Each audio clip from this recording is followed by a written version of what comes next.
Hi, I'm Dark Shades, and I've been so busy today.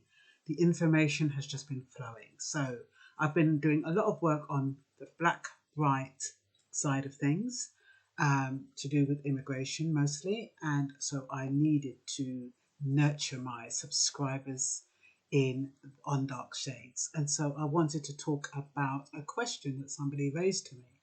How do we learn to love again? What a difficult question to ask. Well, I think we have to ask ourselves, why did the love stop in the first place? What caused our love to end? I think the lady who posed the question to me, her husband had been deported. And so she could never find somebody since he was deported to match up to him. And for some reason, she didn't want to go to his home country to live. And so she's in a situation where she didn't want to live in that country, and in this country, she doesn't seem to be able to live without him. And she feels as though ever since he left, she hasn't had a fulfilling relationship. She claims that she sabotages relationships because it doesn't meet, each man she meets doesn't meet the expectations of the deported husband. And so she feels as though she can't love again.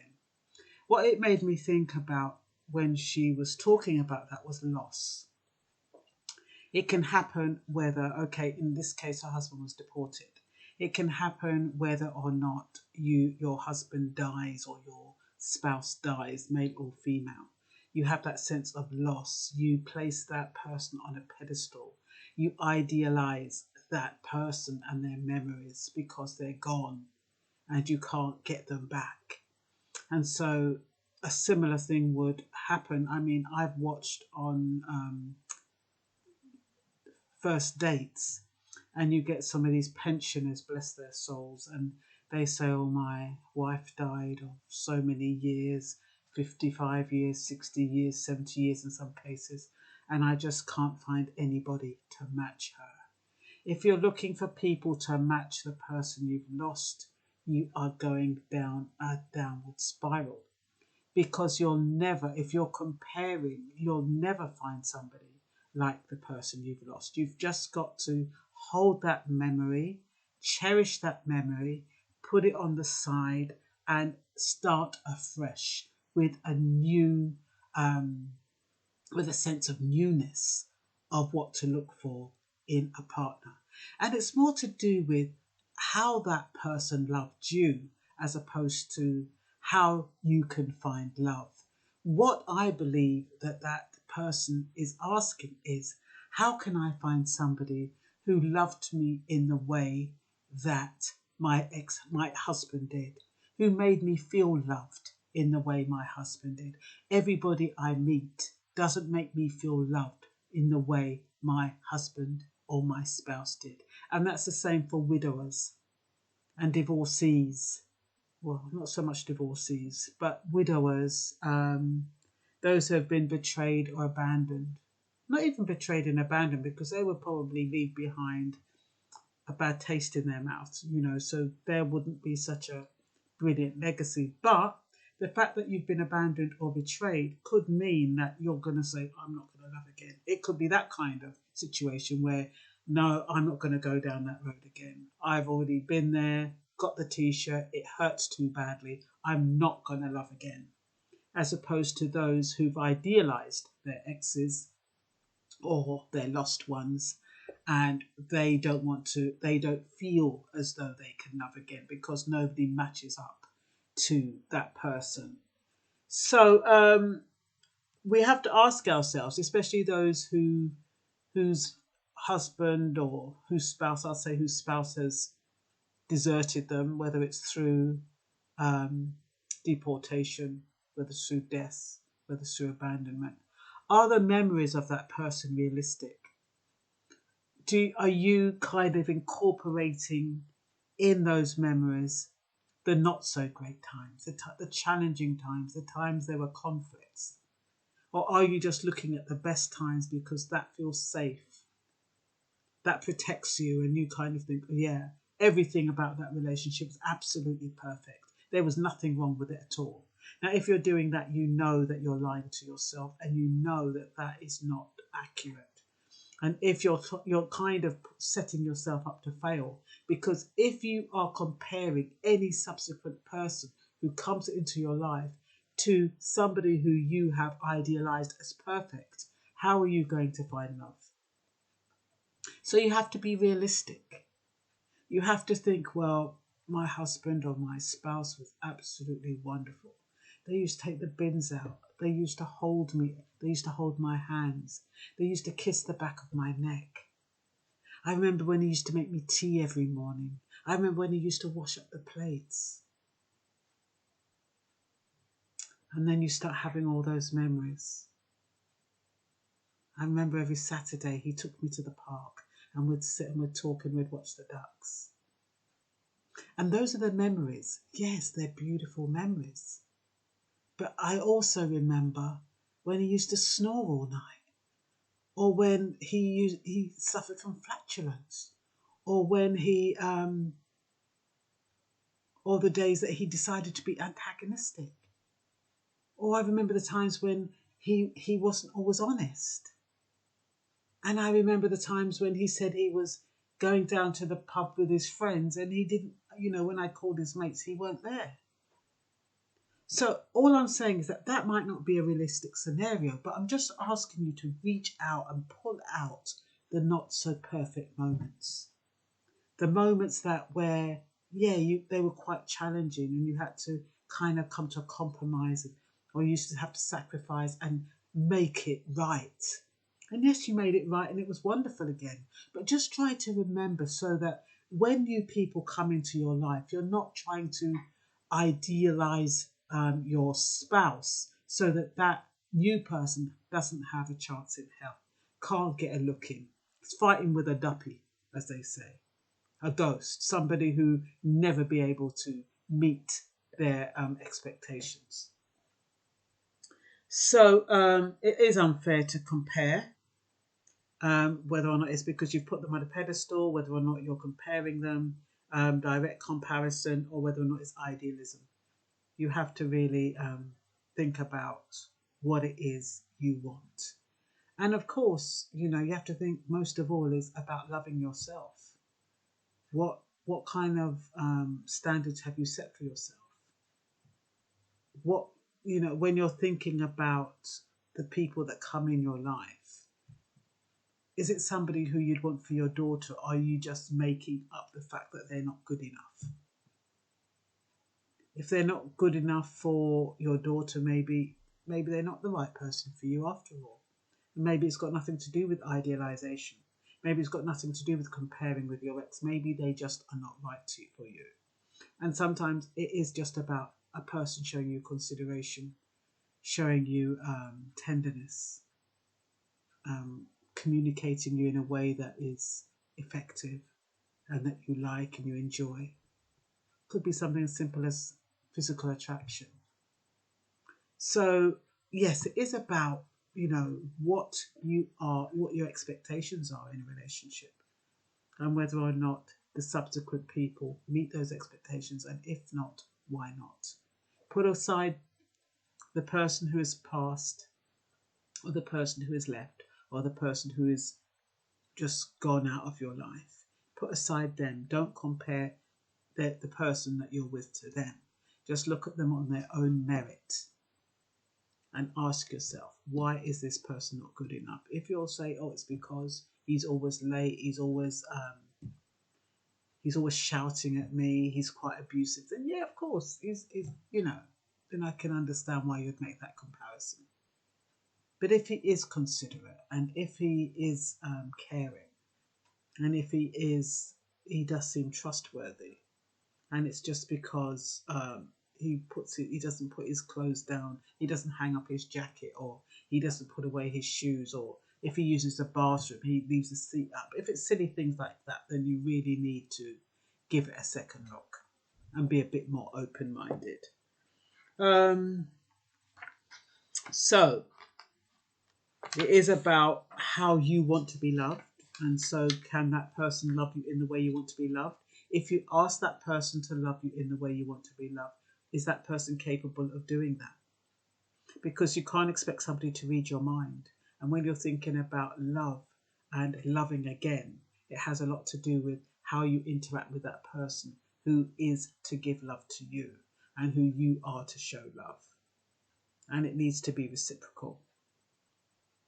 So does the new love hold you in high regard? Do they challenge unhealthy behaviours in you? Are they willing to compromise? Do they set boundaries? Are they considerate?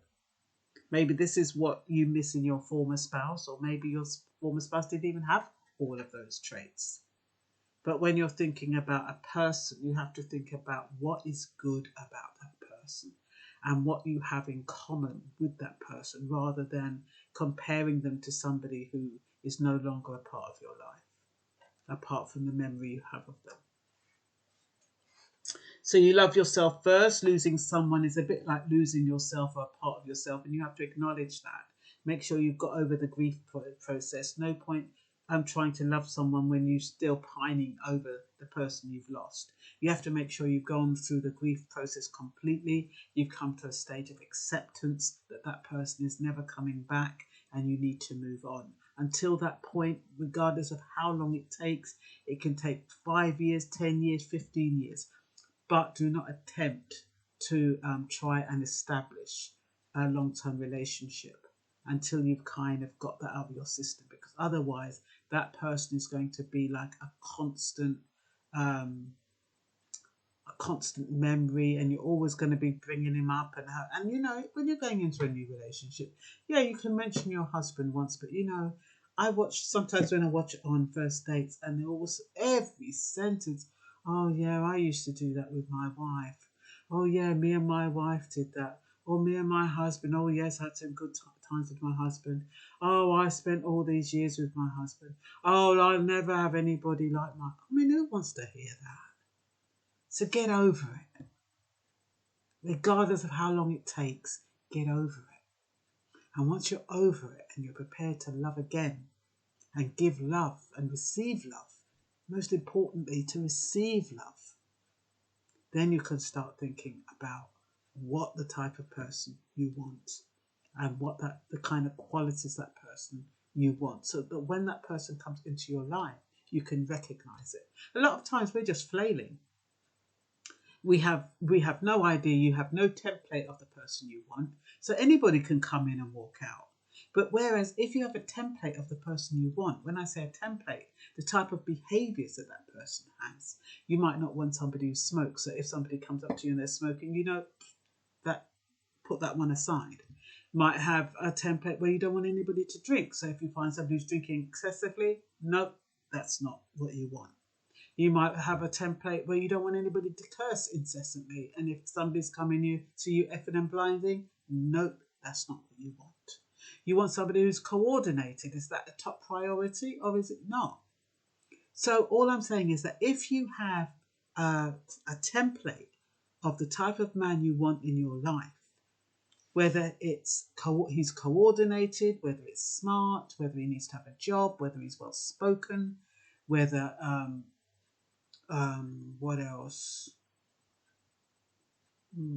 What else? Might he need to have his own place? Well, just have a template so that when somebody comes into your life and they don't meet that template, and then of course that template is graded. I shouldn't say of course because I didn't say that before. The template is graded on what is negotiable. When you say they need to be coordinated, is that negotiable? Are you able to accept somebody who doesn't coordinate very well, but who has a fantastic job, or who's a good communicator, and who doesn't smoke and who doesn't drink? And, you know, you might have a criteria that they must love pets. You meet somebody, they don't like pets. So what you're doing then is that you're kind of tapering down what the type of person you want, so that you know that these are the main things that are important to you. And then you try to work with it. Of course, it mustn't be really impossible, you know, really pedantic, lots of little silly things like, you know, you want somebody with blue eyes, and you want somebody who wears an earring, or you want somebody who's got tattoos, and all that kind of stuff. That's all superfluous. It's not relevant to the quality of the person. So you have to be realistic. And yeah, so once you've got your template of the person, that will help you to find love, because this person will have the traits that you want, because you've got rid of all the people that don't meet your criteria. And the behavior that you accept from them is what's setting the standard for yourself. If you're accepting bad behavior, then that is not, you're not going to find somebody to love. All you're going to do is find somebody who's going to not appreciate you. And what else would you? Yeah. If not, what is the way forward? Yeah, I think that's about it, really. Yeah, it's just basically looking for somebody who, or being with somebody who's respectful, caring, thoughtful, considerate. You know, who's financially stable. You know, people think, oh, you always want a man with money. Supposing the man's lost his job, supposing he ain't got nowhere to live. I mean, which woman, regardless, is going to want to take on that burden? So it's different, like I said, if you meet somebody and they have everything that you want, and then down the line they lose their job, or they lose their home, or whatever, for whatever reason, that's different. You work together, but not, and that doesn't mean that, because you get some men that lie, you know. Because they know a woman doesn't want them if they're not working, they lie and tell them they've got a job, or they tell them that they've got a flat, or they tell them they've got this car, and all of this stuff. And then slowly by slowly, they'll say, oh, I've lost my job. They've laid me off. Oh, that flat, I had to give it up because I couldn't pay the rent. Oh, that car was a rental car. It wasn't really mine. And so that woman is, not to say that woman is interested in material things, which is what men like to pin on women. It's not that. It's that women are looking for stability. They're looking for somebody who can match them. I'm assuming that the woman has exactly what she's seeking for in a man, because that's another thing. You don't kind of have all these high expectations and you ain't got squat to offer. That's not how it works. So it has to be teamwork, and it has to be more or less even. The two of you coming in on a level playing field. So that is about it, I believe, and I hope you found it useful. Bye-bye.